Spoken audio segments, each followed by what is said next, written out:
Papaano po yung mga taong hindi nakikilala kay Kristo? Example po, mga nasa liblib na lugar.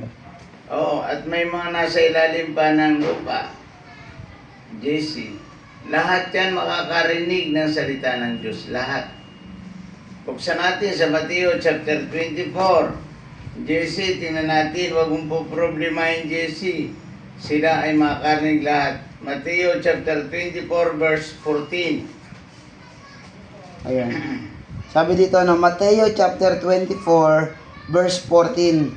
Sinabi dito, ipapangaral sa buong sanlibutan ang magandang balitang ito tungkol sa kaharian ng Diyos upang magsilbing patotoo sa lahat ng mga bansa at saka darating ang wakas. Ayan.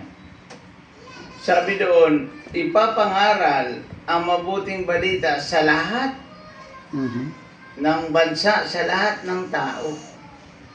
Kaya bago dumating ang wakas, ang tao ay makakarinig. Jesse, hindi namamatay ang isang tao na hindi nakarinig ng salita ng Diyos. Hindi yan mamamatay. Ang tao, lahat ay mamamatay pero nakarinig ng salita ng Diyos. Especially si Kuya Jojo, nakarinig ng salita ng Diyos. Diba? Nagsimba na nga. Pero dahil sa